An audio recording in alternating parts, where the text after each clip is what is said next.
Hello everybody and welcome to another episode of Stable Diffusion for professional creatives. Today we'll be taking a look at how my latest video about using Z-depth animations can also be applied to video inputs and not only still images, how to do that, as well as some tips and tricks and the most common questions and issues found with Z-depth manipulation. We will see how we can go from a video such as this one to an animation like this one, and all within ComfyUI, and all thanks to Ryan's on the Inside's new node pack that, although not quite production ready, has a ton of potential. Last week we saw how we can turn a simple image, static image, into a wonderful animation, all based on Z-depth manipulations of subject masks. And what that means is basically you are intersecting a plane on the Z-axis, that's the depth axis, and taking the interpolation between the subject mask and everything that comes before or after that plane as a slice of the depth, and animate each frame accordingly. The results were something like this, but since I have received enough comments about using, instead of a static image, a pre-existing video, and I was giving solutions such as, yeah, you can do this, but you have to do X, Y, Z, and you have to switch this node, etc. I thought, well, might as well do it myself. And so here we are. Same as always, you will be able to find this workflow in the description below, as well as any other models you might need for this to work. I have also left the second part of the workflow where you can blend between two different animations. This is entirely optional. This is a bit more of an advanced setup. What it's basically doing is starting from a first animation and then blending it into a second animation, and the result is something a bit like this. We are going to go first through the setup and what changed between this and the single image setup, and then we'll tackle some of the most common issues that you've found, as well as some tips and tricks. So first of all, most of what's changed is over here at the top. Going from left to right, you will see that instead of a load image input, you've got a load video input. And instead of repeating the frame, the single one that we had 32 times, we are just selecting 32 frames out of a video. And that's because a video already has existing frames. We don't need to repeat any frames.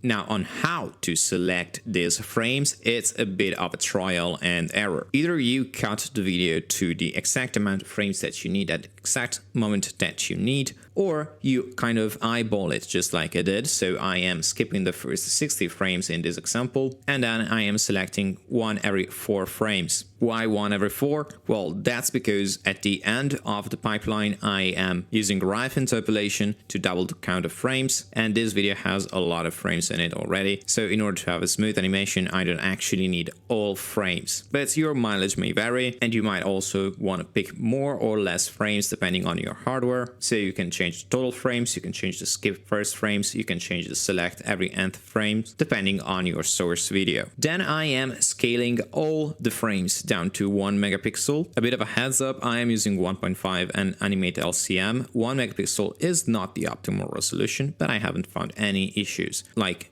in general, with using non-optimal resolutions, as long as they're somewhat close to the optimal resolution. The next change is ditching InspireNet remove background for grounding DynoSem segment, and that's because sometimes you don't really want to just remove the background. In my example, it was kind of easy. You just had a subject and a background, but in this case, it's much more complex. What we want to get out of it is not the whole arm and hand and watch. We just want to get the watch in this case. And if we zoom in a bit, we can see that it does quite a good job at selecting just the watch. The next thing that we changed is not repeating either the subject depth or the mask. And that's because each frame is completely independent, has a different depth, has a different subject mask. So we don't need to repeat the first frame 32 times. We need to extract the depth from every single frame and the mask from every single frame. Then everything else is exactly the same. I just changed the way that Z depth behaves. In this case, I am bringing the Z front plane's position from all the way to the front to the back. And that's reflected here. That's the starting position of 1. Feature parameter Z front, and feature mode move back. This is the resulting animation, and for the actual generation pipeline, we are connecting the scale to megapixels output, that's each frame, to the VAE encode node, so each frame gets encoded individually. I am sourcing each depth frame to the Apply Control Net Advanced node, and that's different from the previous version when I was just passing one single frame as depth, and that's because in that case the depth was always the same. In this case it keeps changing at every frame, and everything else is exactly the same. In this case I asked for a gold plating animation, and this is the result that we get out of the first generation. It's a bit jittery and it's very fast. It's basically 1 second fast because the frame rate is 30 and we have 32 frames. But by adding a doubling Rive frame interpolation, we get 64 frames out of it, and that's a bit more smooth as well as a longer animation overall. Now the hard thing here, and that requires a ton of eyeballing, is getting the action timed right. Here, for example, I wanted the action to stop when the hand tapped on the digital crown. In order to do that, there's no way around it. You have to adjust the variables here in the masking options. Now you've got a few ways to do that. The first option you have is working on the time feature. You can, for example, affect the effect type by going from smooth to accelerate. And that will give you a slower moving mask at first and a faster moving mask at the end. As you can see here, the frames where the subject stopped being selected basically vanished. There's only one where it's halfway there, whereas we have more frames where the subject is selected. Another thing that you can do is enable this group here called feature manipulation. If you drag and drop from the feature output on time feature and search for Ryan, you will see that there's a lot of feature manipulation nodes. You can use any of them basically, but the easiest, at least for me, to visualize is the feature mod scaler. You connect it on the left to the time feature node and on the right to the flex mask depth chamber node. And if you hook up a preview image node to the feature visualization output, you will see a graph of how the time feature moves. In this case, I have selected a scale type logarithmic and the effect time is set on accelerate, so it follows this curve. If I change, for example, the effect time to smooth, I would be getting this type of curve, and if I change, for example, to exponential, the scale type in the feature mod scaler, I would once again be getting a completely different curve. This helps me visualize how the Z depth plane moves in the Z space, and it might help you as well understanding what's going on. There's also the issue of where the Z depth plane, be it Z back or Z front, starts from. It's kind of hard to visualize at first, but what I believe it does, for Z front, it starts from the whitest spot in the depth map and it goes to the blackest spot in that depth map.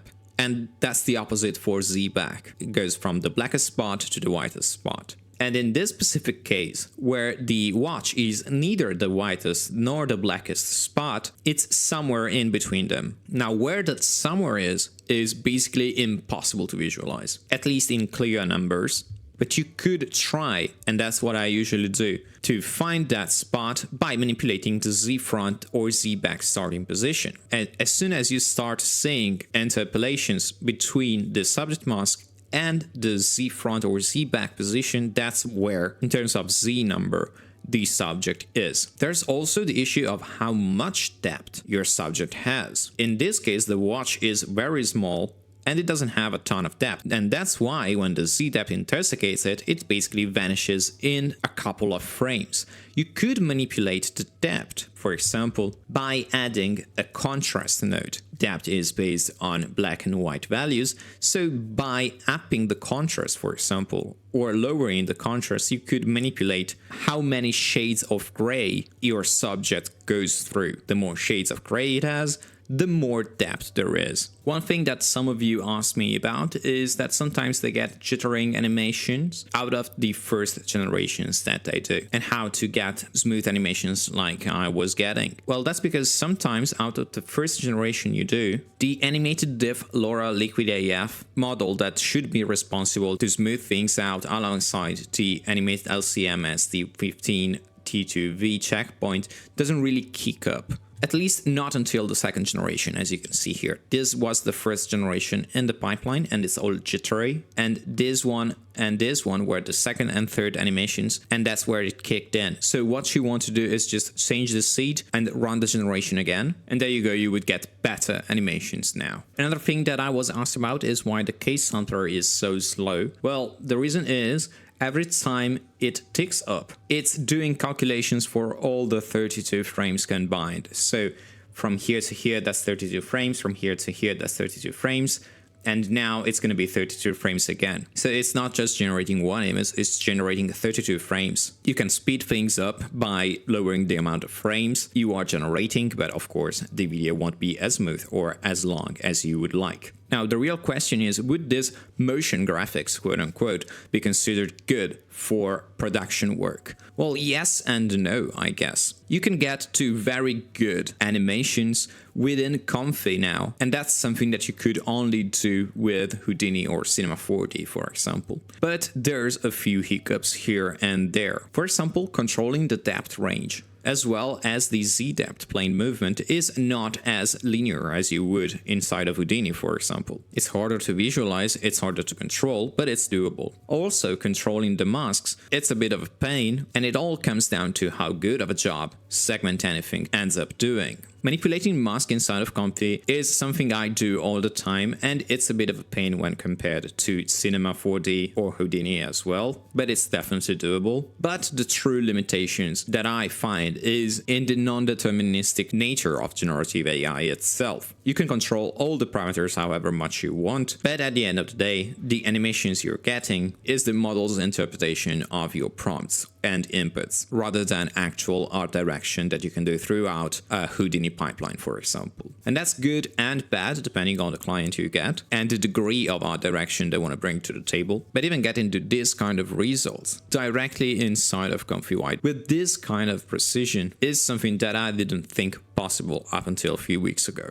So for me, this is absolutely fantastic. And I will most probably incorporate this by doing a lot more research and development here into my own work pipelines. So once again, thank you all for watching. I want to thank all my supporters on Ko-fi. If you like this video, leave a like and subscribe. My name is Andrea Baioni. You can find me on Instagram @reasonabushi or on the web at andreabaioni.com. And same as always, I will be seeing you next week.